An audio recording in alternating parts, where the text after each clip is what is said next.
Some people call me a bad apple. Yeah, I may be bruised, but I still taste sweet. Some people call me a bad apple, but I may be the sweetest apple on the tree. Welcome back to the Playing Your Fools podcast. I'm your host, Adam Harvin. In the first part, we were talking about sales and the dealership business.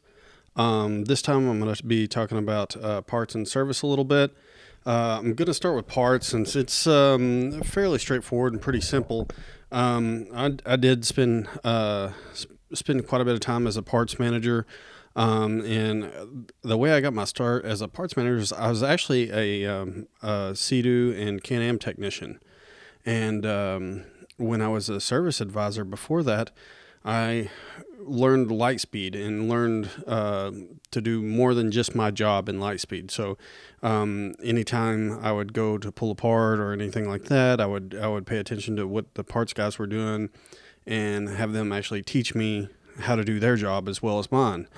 So I was learning it from two different sides of the program. And of course, my dad being a service manager, I knew a real in-depth part of service just from hanging out with him and him teaching me all, how to build reports and all kinds of stuff like that. So when I was working as a technician, I was working at a place and I just seen all kinds of stuff that they were doing wrong and like a bunch of different ways that they could be making money in the parts department. And I went to the owner with a plan, and he liked it. And I was in my early 20s, and this owner took a chance on me being on my early 20s and actually having a legitimate plan to improve the parts department. He took a chance on me, and I really appreciated that. Especially being so young, there wasn't a lot of people that would be willing to do that, even though I definitely had the skill and the knowledge and everything at the time to do it. And so I taught myself, Lightspeed, and I didn't really say I taught myself, but I learned from people how to do Lightspeed in other departments. And some of the things that I was showing him, as far as how to make money and where, what we need to improve on. First thing I did as a manager was go in there and do an inventory. You got to know what the computer system looks like. And this owner had just bought this business, not too long, before I started working there. And when he paid for this business, they had an inventory count of, what each department was worth and how much inventory was there. And then, so first thing I did was, do an inventory, and, there was about $15,000 worth of obsolete parts. And some of them were used parts that were entered in the computer as a new part. So it had, and they all had cost tied to them, and a lot of them were like oil seals and stuff out of the package that weren't even usable. You couldn't even sell them, and they're from like the 70s and 80s, but actually had a value still in the computer attached to them. So I had to, empty all that out, basically tell him like, hey, this stuff is worthless. We need to throw it away and delete it out of the computer. So I, had to do that, break the news to him that he had about $15,000 that was worthless. And then also coming up on the inventory, it turns out we had a bunch of salesmen that were, not charging helmets to sales deals and stuff like that. So we were missing about 90 helmets.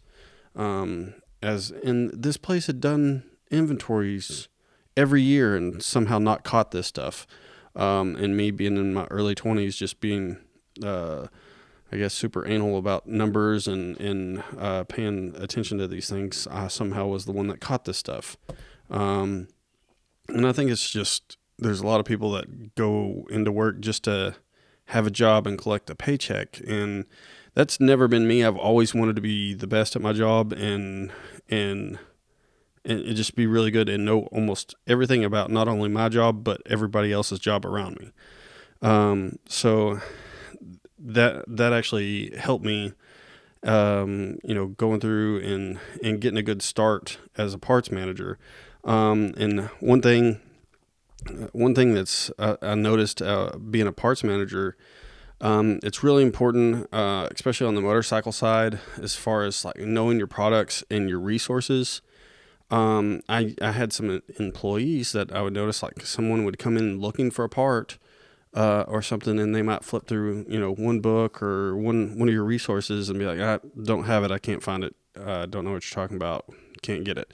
And the customer just turn around and walk out the door. And I had to stop them a lot of times and be like, hey, we do sell that. You just have to know, it's from a supplier we don't use a lot, or it's from, hey, check this book, check that book. Or sometimes in some cases, I'd have the customer inform me, like, so what's this product you're looking for? And sometimes it's a cool new product that I need to know about, and that it's something that I should be selling. So sometimes you would have to, learn from the product, the public, and that's how you keep up with trends and stuff like that in the market. But I was a parts manager in like the 2012 range, and I went through. So we call it the Orange County chopper phase. So there was kind of a boom during Orange County choppers in the motorcycle business that we were all riding pretty well. I think I started around 2009 as a service advisor, and around 2012 I became a parts manager, or 11 or something like that. But one thing that was going on then was internet sales were starting to be a huge thing, and I was noticed I was running reports as a parts manager. We had been selling a ton of like Cobra exhaust systems for motorcycles. And as soon as the eBay sales and stuff like that, they started going up on eBay, there were people selling them at like cost plus maybe 15%. And then, a lot of times would have free shipping, or even with shipping on a $700 or $800 exhaust. It was almost impossible to compete with it with your local sales tax. So the internet, they're saving, on a $800 exhaust, they're saving, probably $80, if not more, on local sales tax. And then they can, if there is a shipping charge on it, then it's cheaper than what the sales tax would have been on the unit. So we went from making, $7,000 with just one supplier on this one branded exhaust a year to basically maybe one or two exhaust systems a year. And that, that's just one brand. That's not counting all the other ones that we sold. So the internet sales was a big thing to compete with. And I haven't been around recently, but a lot of dealerships combated that was making their own websites and starting to sell online. And some of the huge dealerships made a ton of money doing that. And that it worked out great for companies that could pay a web designer, get and actually get these shipped out. And a lot of them worked out drop shipping deals where they didn't actually have this stuff in stock, but they could get it fast enough. They might just so happen to be close enough to a warehouse where they could get it in a day and then ship it out the next day. And a lot of them benefited from that. And one thing that I was talking to a Harley Davidson parts manager about, and he was pretty pissed off, but I thought it was kind of a cool move on Harley Davidson's part to protect dealers, because you don't usually see that from other manufacturers as far as, protecting dealers and keeping them from making them have fair competition with each other. There was a Harley dealer locally where I'm from that is a pretty big dealership, and he was mad because he was selling to a very large independent dealer in Florida, and then Harley, he was selling parts to them just every day, tons and tons of parts, and was doing a lot of money with this independent dealer in Florida. And then Harley came out with this rule that you can no longer sell out of state. So that dude was mad because he just lost a ton of money. But he, the local Harley dealer there, just got a big bump. So it kind of sucks because they were probably doing a good job supplying these people with parts and making good money, but it does kind of help the market overall. And it's Harley does do some cool stuff like that. I have some opinions that I'll keep to myself on the Harleys as a motorcycle, but I was kind of raised around Japanese bikes, being a motocrosser and all. But let's see. But yeah, you just knowing your products, not letting people walk. You got to make suppliers earn your business.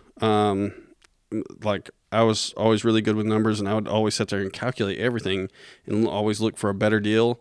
And sometimes when I found the best deal, I would call another supplier that sold that same product and be like, "Hey, can you beat this before I order a ton of these from this guy?" And a lot of times I would end up, having the best price on stuff like that, or making a bigger profit on that product just because I went the extra mile and made these guys compete with each other a little bit. And a lot of times those guys are just, it's business that they wouldn't have had otherwise. So they're happy to compete with that, with you, and that way they know where they stand in the market with the other company's prices as well.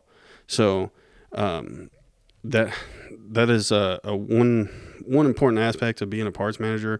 A lot of parts managers are just happy to come in, take a paycheck, not do any extra work or anything like that.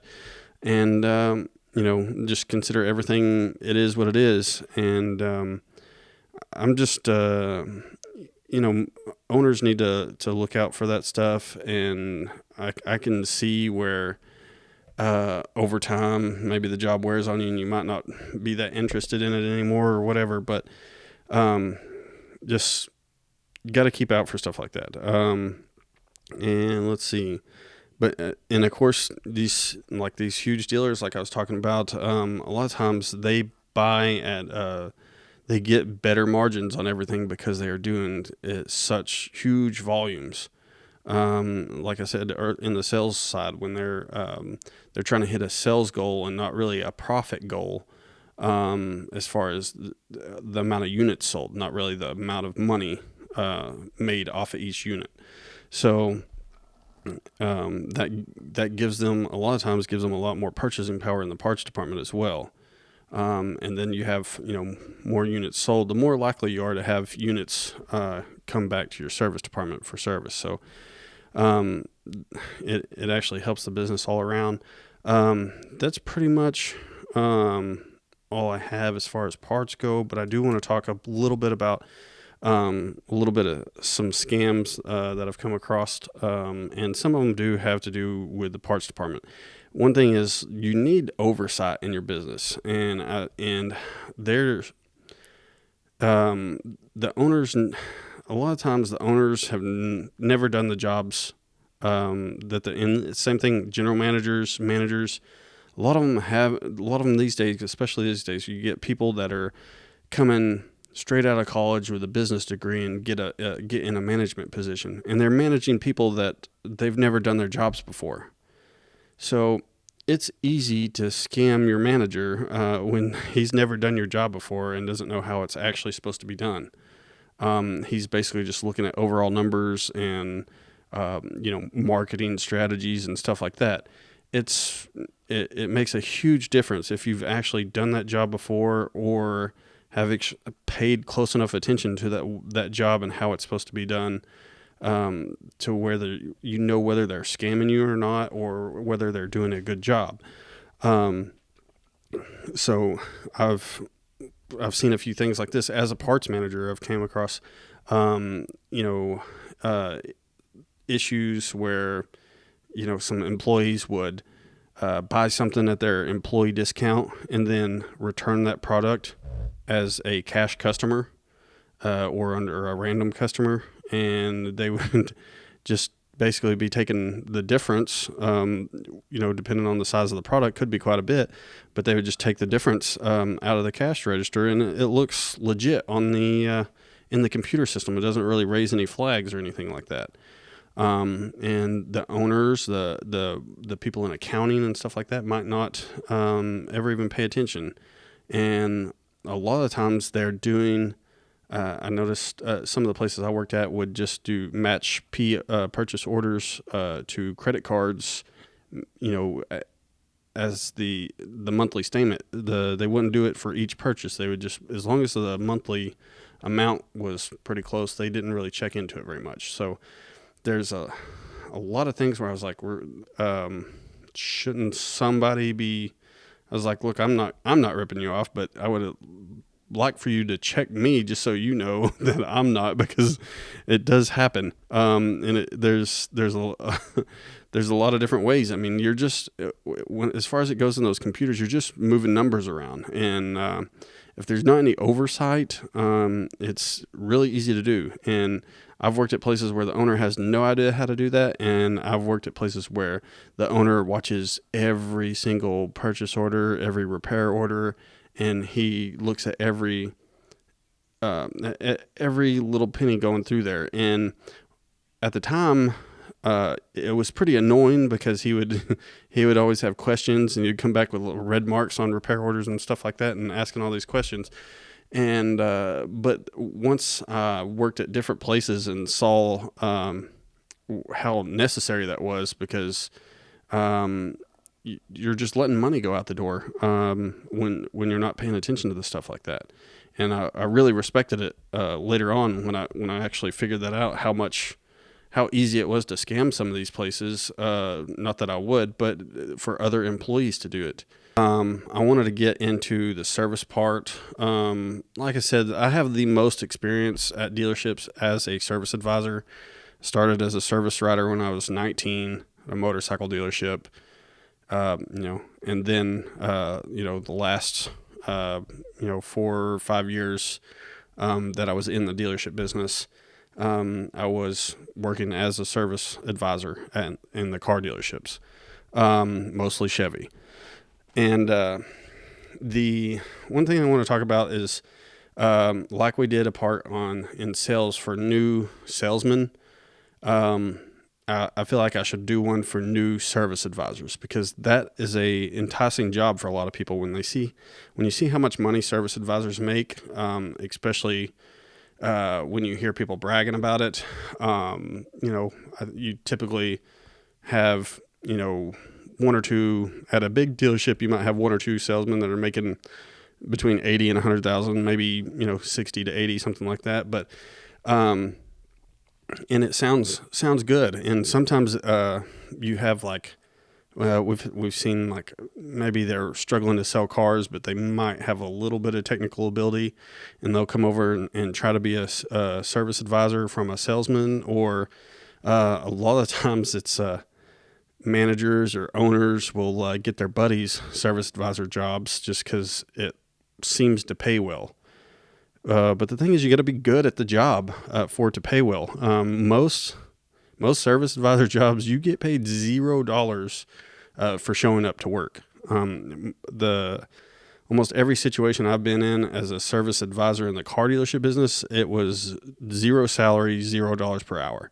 It was 100% commission and bonuses. And it's the pay plan is very it's very confusing, but it's purposely done that way.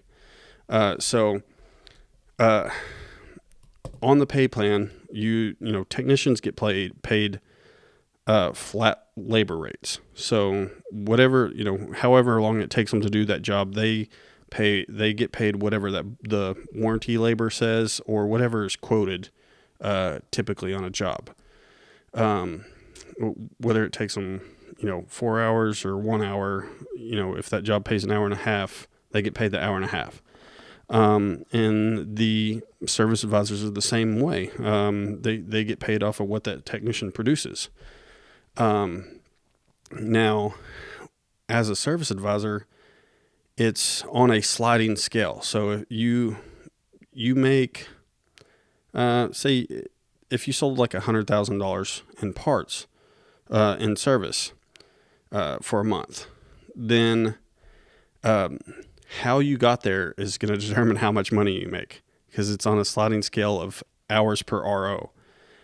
So like you might get 10% of that money if you were at 1 hour for every repair order that you wrote. But it may go up to, 15 or 20% if you get up to like 2 hours per every RO that you write, which turns into this big paperwork scheme in this game that you got to learn to play. So it's designed to have you upsell for every car that comes in and every repair order. But the thing is, like, if a car comes in for an oil change and you upsell a job that's going to take 3 hours and you have to reschedule it, then you close out a repair order on, if the oil change is like 0.4. And so you have that 0.4 dragging down your hours per RO for the whole month. So instead of having them pay for the oil change, a lot of times you just have to chance it and go, I'm going to keep this oil change open and hope that they show up to actually get the repair done later, because we can't get it in right now. So when you schedule it in at a later date and they come in and you have, like, say it's a 3-hour job plus the oil change, then you brought your average up. So you had like 3.4 hours per RO on that one repair order. But if they didn't show up, you would probably have to pay for that oil change out of your pocket usually. So it's a chance that you have to play, but at the end of the month, it can be, worth the risk, because you're talking about, it could be, a 5% difference on your check at the end of the month, if not more, including bonuses and stuff like that. But it makes all these kind of reverse incentives. Like I said, you have to take a chance on that oil change.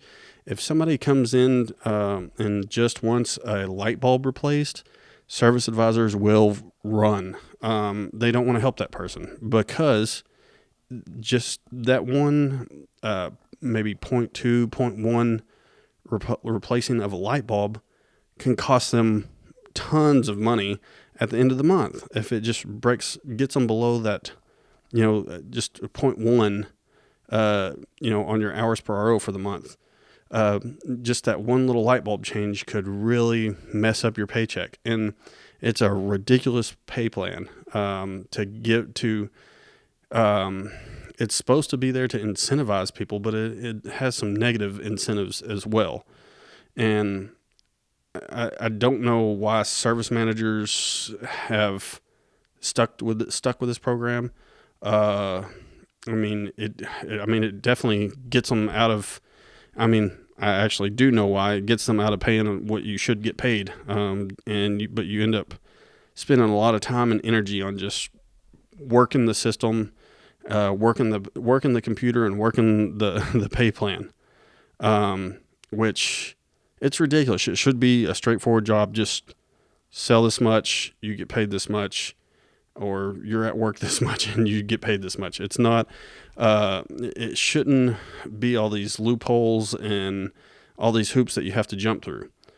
Now, just coming off the scams, now I have seen, this happens a lot, where you are almost incentivized or pushed by the service manager, to do immoral things, as a service advisor. And the thing is, the manager's he can always play dumb.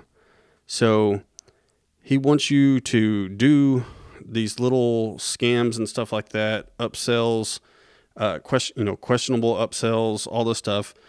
But he's not going to be there when you get busted on it. If you get busted, you're the one that's going to take the fall for it. And he's going to act like he didn't have anything to do with it, that he wasn't the one putting pressure on you all the time. The thing is, a lot of these new cars, they're selling these, transmission services, brake fluid services, coolant services, and stuff like that. And, if you have anybody offering you any of these services, please check your periodic maintenance chart. And it probably isn't due yet if they're trying to sell it to you. And you're pretty low mileage. Most of these new cars will go a long time on most of the maintenances like that. Now, there are some upsides to doing those, but you need to check some of these companies if you qualify for a warranty through that company. If you do it every 50,000 miles and you started at a certain point. So those are good to do through companies like BG and Win.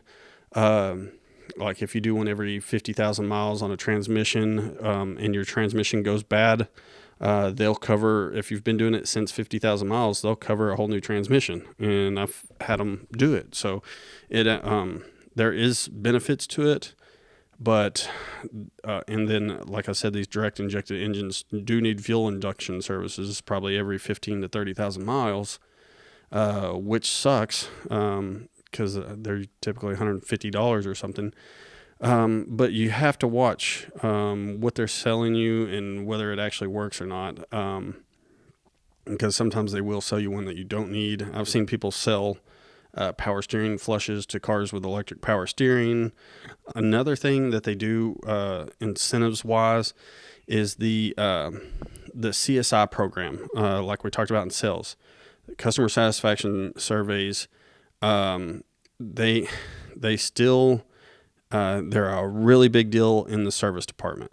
And on the pay plan, when you have service advisors, when you're leaving, they'll harass you about doing the survey, and they will ask you to, you're not supposed to ask the customers this, but you have to get completely satisfied on everything. If the customer just writes satisfied on there, that counts against you. A lot of times. So I've worked for a lot of different pay plans over the years. So I worked at one dealership at a Chevy dealership for a year and a half, and I had 5 different service managers, and I think I worked with at least 9 different service advisors in a year and a half. So almost every manager came in and tweaked the pay plan a little bit, because his paycheck is based off how much money's left after everything, after he pays the service advisors. So they would always like to tweak that a little bit.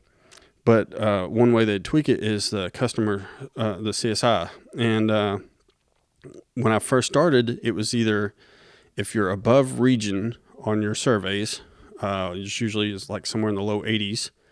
If you were above that, you got a $500 bonus. If you didn't get that, you got $0. And then another manager came in and was putting a lot of pressure on us and said, you get $100 for a perfect survey. So every line on that thing has to be completely satisfied. Keep in mind, there are some questions on there that have nothing to do with you, so somebody else could screw it up for you. A technician not paying attention, leaving fingerprints somewhere could screw your paycheck up.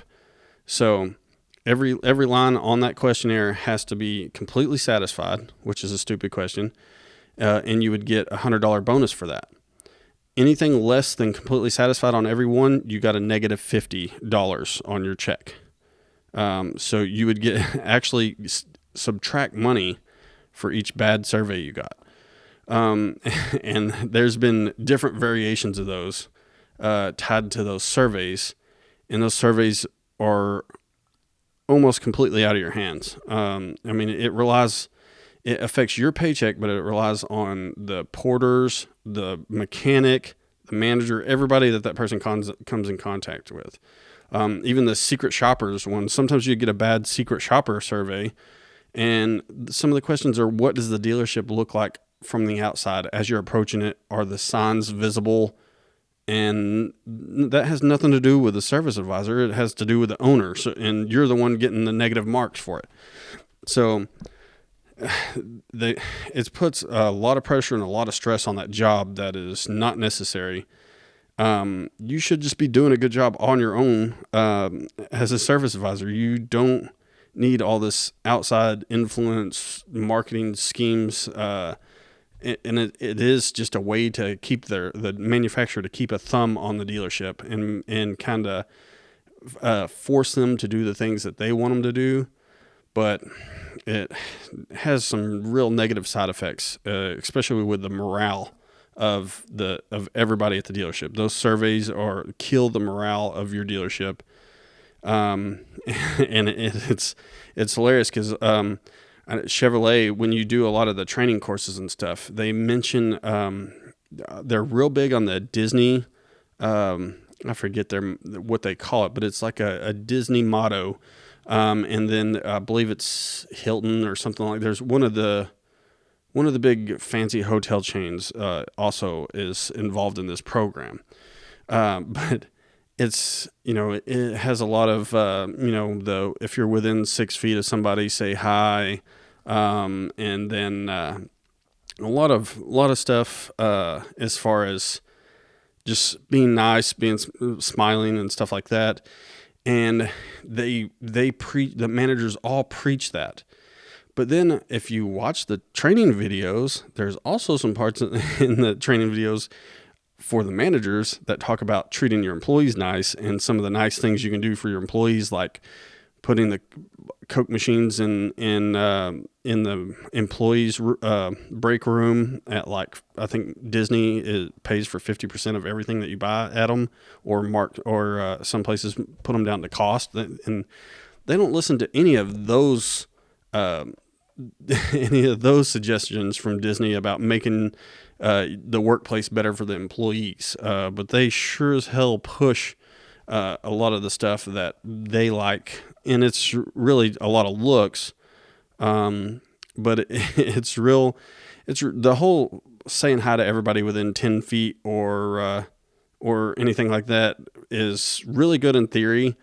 But when you have a customer in the waiting room that has been in there 2 or 3 hours past their promise time, and you stop and say hi, how are you doing, or something like that to a customer, and then you get into a conversation with them for 5 to 10 minutes, while that customer that's been waiting for 2 or 3 hours is getting in there pissed off seeing you talk to somebody else and their cars out front, it turns into a real tough situation, and it can put you behind throughout the day doing all that stuff. So I don't disagree that it's a good thing to do, but a lot of the time restraints that service advisors and people in the service department under, it's not always possible. And that there's another thing with those surveys is you can sometimes you can get into a situation with these surveys where I'm saying a lot. I'm sorry about that, but I worked with a service advisor they would always praise him about his surveys. He would get all kinds of completely satisfied surveys, and always do really good on those surveys.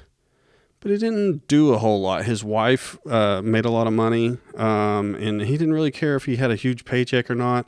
And he was also doing something where he would answer the phones, and if it was like a oil change, he would schedule an appointment under somebody else's name or under nobody's name.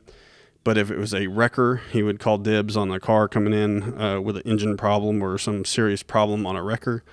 So he would get, 2 or 3 big expensive jobs off of a wrecker a week, and that would make his paycheck. And he wouldn't be selling a lot. He would maybe sell, 3/4 of what I did or half. But the managers all loved it because his CSI was high.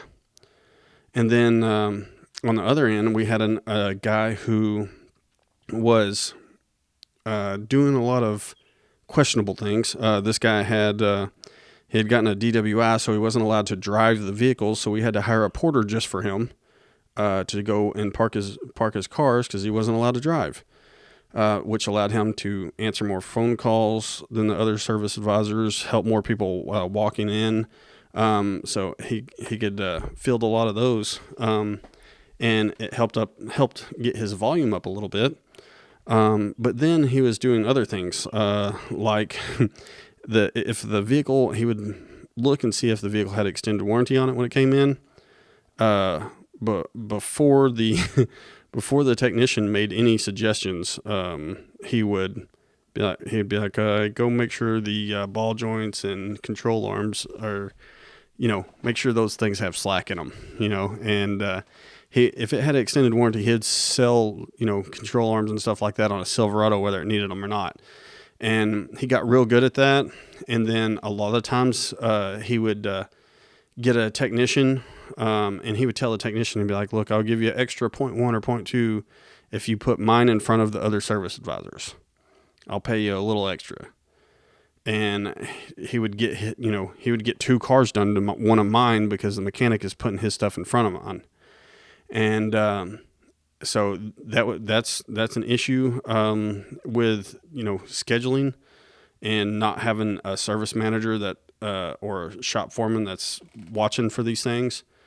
But still, he would do that, and a lot of times, if the mechanics weren't paying attention, he would knock a 0.1 off and then increase the price to make up for that. And sometimes it'd be more than 0.1, but if one labor hour is, $100 an hour, he would knock it down to 0.8, which should have been $80, but then mark the price up to $100. So he's making an extra $20 profit per hour on that repair order.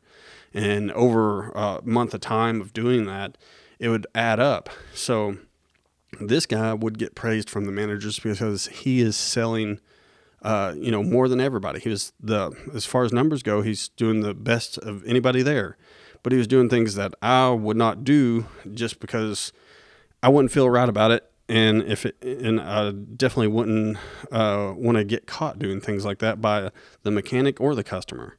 And it's one of those things where maybe there's too much volume for the service manager to see what he's doing. I would pay attention to these things because I was like, man, how do I get my numbers up as high as this guy? And then when I found out, oh, he's doing it by scamming people, then I was like, well, I guess I'm just going to have to be middle of the road here, because I refuse to do stuff like that.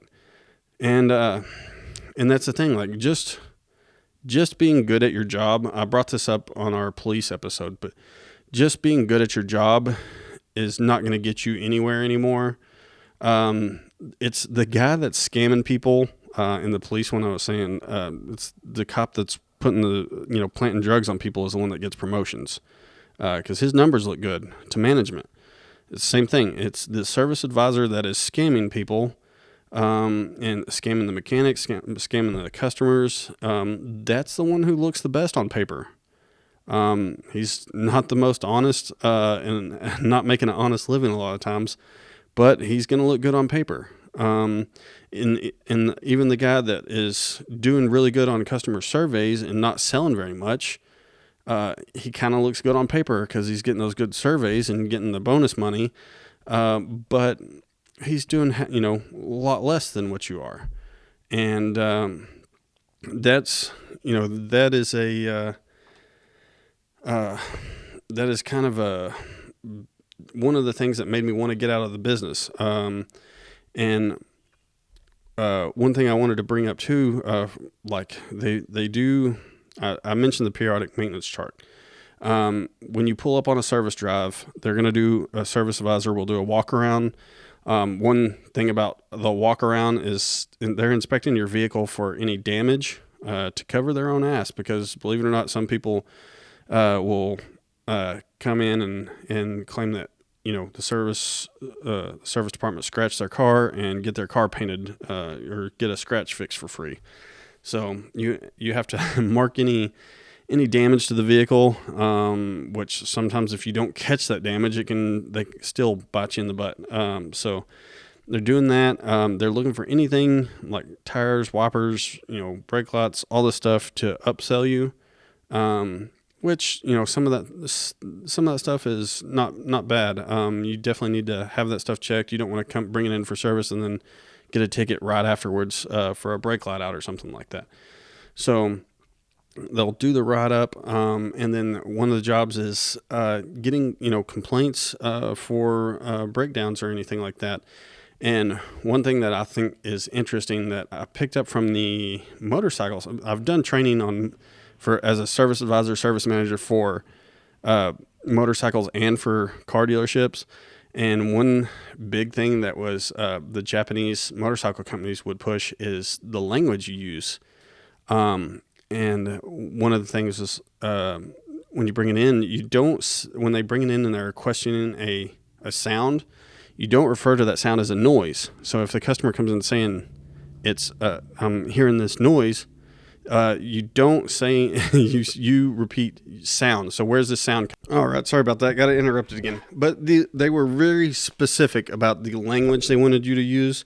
Like I said, they would want you to say, where's the sound coming from? Not where's the noise coming from? Because noise has a negative connotation. So the language that you use, if you found out that it was, a normal noise or a normal sound, then it would be harder to explain that to a customer if you're referring to it as a noise than a sound. And it's the same thing like when you give, promise times, and I know every dealership has a problem with scheduling these days, especially because a lot of places make appointments online or make appointments with people who have no idea how long the job's going to take, or make appointments for diagnostic work and not dropping the vehicle off. So the wording as far as scheduling goes is super important these days, and it does help to have the service to pick them up. A lot of places have loaner vehicles now, which can be a nightmare. One thing that's helped a lot is a lot of people like texting now. So when you get verification for a repair order, it's not a phone call anymore. A lot of times you can have it, it's going to be this amount, yes or no, in a text. That way, if they dispute it later on, you actually have it in text. So that if you have a company cell phone for an advisor, that's one thing that I like to doing a lot, just because, hey, if you don't have every phone call recorded, which even if you do, they're a pain to find sometimes, but it definitely helps as far as getting verification and disputing. Sometimes it helps with people if there's a language barrier or something like that. You can text and translate. Translate helps a lot in that situation. But that's I'm sorry. One thing that I did get into a little bit was there's been this thing with marketing these days. Marketing has made their way to service departments, usually through consulting companies, which I have a problem with consulting companies, because usually what they're teaching is in the training videos that all of your employees are supposed to be doing anyways. So the fact that you're paying a consultant company to come in and do it is ridiculous. If your employees are actually taking the test and paying attention to them, there's no need for consulting companies, because they are teaching the same damn thing that Chevy, Ford, all them teach in their training videos. So if you're a certified service advisor through whatever brand, you probably know everything that the consulting company is teaching you.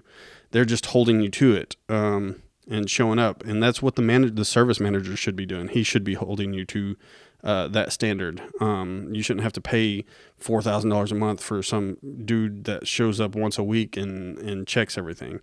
They are a waste of time. You have a service manager that should know all these things and be doing all these things. So, walk around the checklist, all that stuff. But one thing that these guys have done is they're taking all these strategies from marketing and applying them to the service department. And the service department, to me, is supposed to be a service department, not sales department after you've bought the vehicle. You're not supposed to be selling these people things that they don't need. You're providing a service to them. And one of the things that they're doing now is they're putting everything in red, yellow, green, and using terminology that you hear at the doctor's office because they think that's more familiar with people. We had talked about women being the primary purchasing power in the house these days. And that's a strategy, a marketing strategy to apply to them, like the checklist, everything being red, yellow, green, good, bad, caution, good, everything like that. But they want you to say checkup. This is your vehicle checkup. And it's not, don't want you to refer to it as a multi-point inspection really anymore. This is your vehicle's checkup, like you're going to a doctor or something. And a lot of times they'll do your vehicle health check will show up on the printouts and stuff like that. And these are ridiculous. And I've worked with a couple different consultant companies at different places.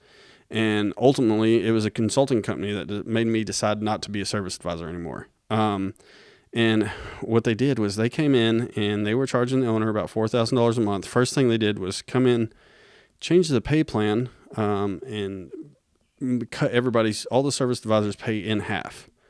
But they were doing these spiffs for selling stupid stuff, and you would get to roll the dice.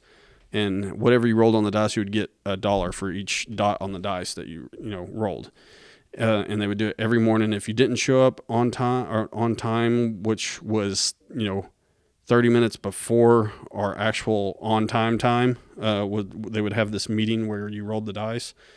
So they would get you there an extra 30 minutes a day for this stupid meeting for the consulting company, and you just get a little bit of cash every day, but get half your paycheck at the end of the week.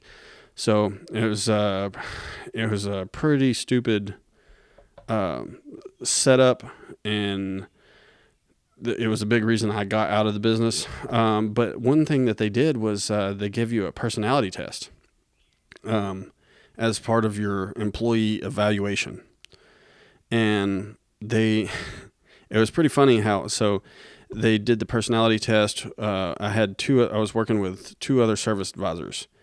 The other one, apparently, they were like, well, he would be a better parts guy than a service advisor. So they tried to move him to the parts department. They told me that, the other advisor was a woman, and they were praising her left and right of her personality test. She scored off the charts on the personality test. It's perfect. But she only came to work about half the time. She had great numbers when she was there. But, I would always catch up and pass her when she wasn't there, which was, the majority of the time. So the last year that I was a service advisor at a Chevy dealership, I did like $960,000 in sales for that year, almost $1 million. And the other two advisors combined were still less than me. And it was, good. She was good at her job, and she was doing a lot of things that were really shady and getting a lot of other people to do her work because she wasn't there half the time. But one of the things that she was doing was a lot of service departments these days have grid matrix pricing. So, it might start off $120 an hour for 1 hour, but it's like a reverse discount. The more labor that job requires, the higher the flat rate for that job goes up. So it might go up if you pay for 1 hour is $100. If you go up to 10 hours, it might be $150 an hour, depending on the way that grid matrix is set up. So it's like a reverse discount. But what she was doing was each job should be a different, like say if you get a brake job and it's an hour and a half, and you grid matrix that line, and it comes out, and then you get another line, like say an engine repair or something like that, then you would grid matrix that line. But she would combine all of them and grid matrix it to where that whole repair order would be like $150 an hour when it should have been much lower. And she wouldn't be there when the customer would come to pick up the car. So she didn't have to explain it to the customer why the price is so high. And when you're the one checking out her customer, you didn't know why the price was so high. So, and you're the one that has to sit there and get the ass chewing for it, not her. So it was a real thing where like it was very common for that to be the problem. And it wasn't just her. I've had other advisors do that too, where they overcharge somebody, but they mysteriously aren't there or went to lunch or took a break right when that customer showed up. So you have to help that customer and you have to take the ass chewing for them. And, that's part of the job. You're the fall guy for everybody when you're a service advisor. So you're a fall guy for your boss, for the other advisors, for the technicians. That's part of the job. And that's why it used to pay good. But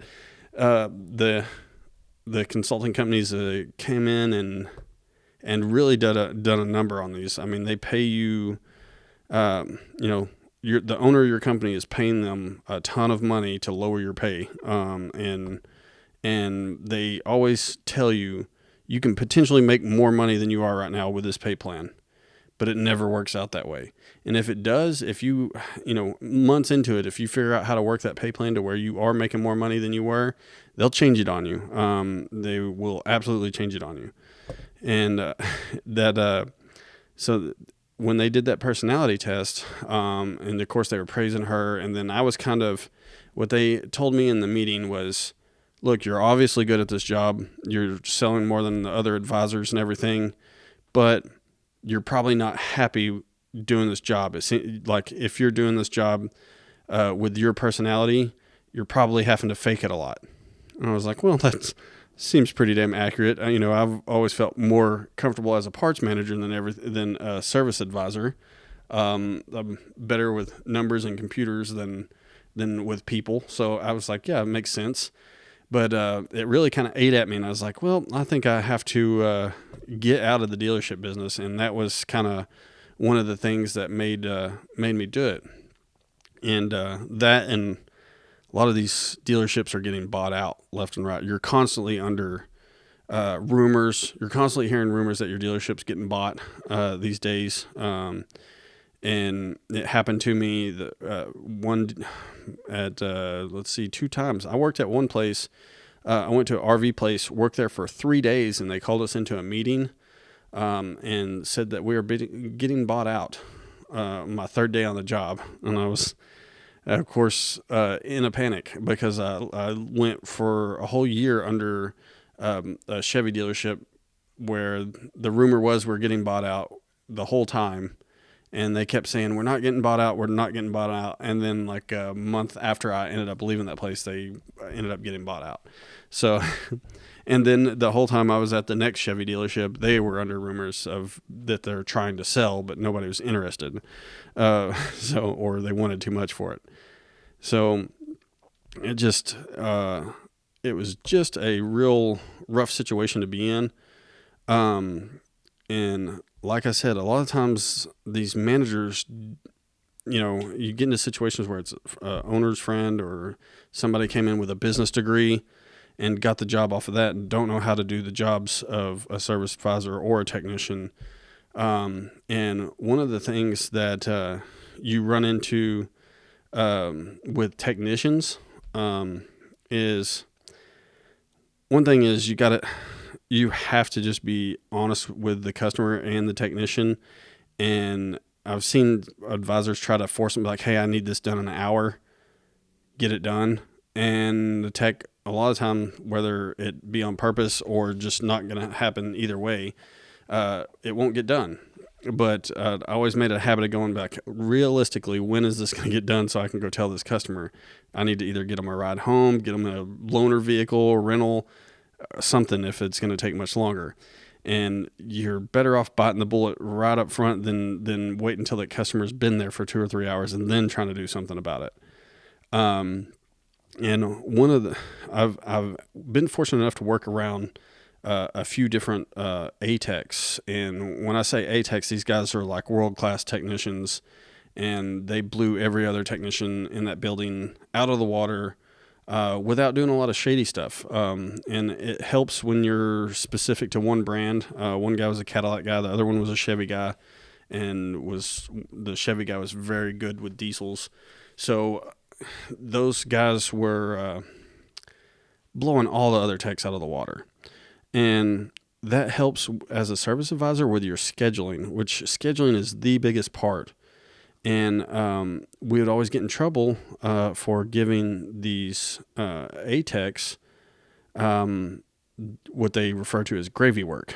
Any menu priced items like brakes or like fuel induction services or any transmission services, brake services, anything like that.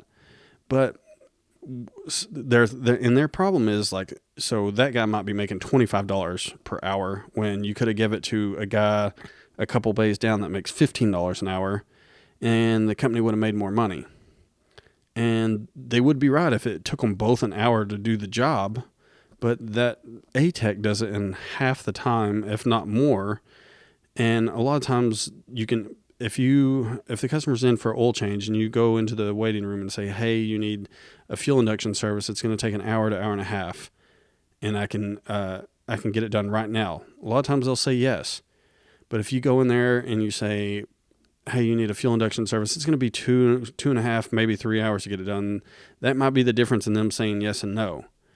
And the car, and we all know rolling the car in and out of the service department and bringing it in, doing all the write-up and all that stuff, if you can avoid doing that, it saves you time, and time is money. So anytime you can avoid that customer leaving and coming back, it saves everybody a lot. And like I said, it saves a lot on the hours per RO as far as the advisor's pay scale. So there's a lot of benefits to just doing the work right then and giving it to the guy who, yeah, it's going to make less profit for the company, but he's going to get it done in a lot faster time.